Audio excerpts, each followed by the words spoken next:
limited to two parties being most effective.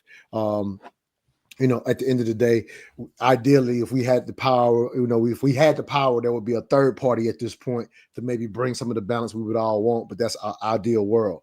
I'm just highlighting, just in the sense that we continue to watch, in a sense, one party relatively act spineless in so many areas, right? Like we talked about how the Democrats didn't support the brother that walked out during the inauguration speech, that type of thing. So it's just these continuous examples of being, if we want to simplify everything that you just heard from Leo just now, from Emil just now, if you want to simplify it, it's literally simplified down to being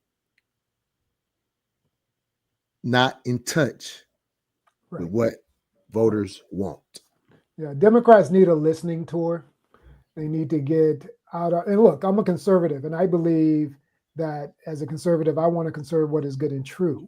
But to know what is good and true means I have to have good debate and opposition to my ideas, which will sharpen my sword and sharpen my ideas, which is better for all people. I want political process to lead to better public service for our citizens, for you and me, for our children, your children, etc. Now, that can't happen if there is no good opposition. So this is why, in football, we have scrimmages against teams that we hope will show our weaknesses, right? So we do that intentionally. Well, the Democrats are not providing the kind of opposition to make the Republicans stop all their foolishness, right?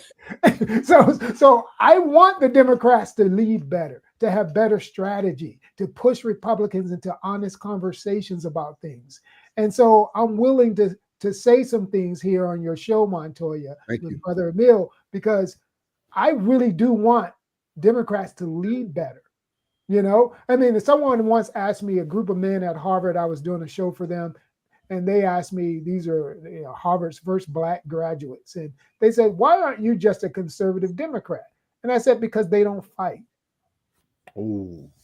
Because why would I go to them when I can't? So I'm looking at what got passed: child tax credit, religious liberty, income tax reduction, the good policy you're talking about, education, making sure we focus on kids can focus on education in school, not who's tweeting them and and the bullying that goes on in social media during the day.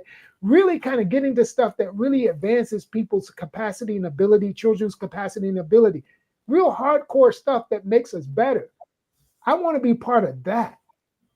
And that's what we're talking about here. Yeah, the DEI stuff, again, y'all have heard me talk about that on this show. That's some stuff that's going on. We had sports betting going on. We had some gun control measures related to the school shooting up there. So school safety measures.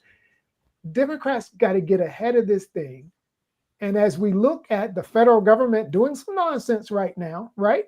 So if we're looking at some of the stuff that we're concerned about, okay, so it's not nonsense if you get ahead of the game, Democrats, and now look towards the 2026 session with some bills that talk about, if you're reducing the Department of Education's oversight, we're proposing a bill to set up the proper oversight at the state and local level. Dems, please bring it.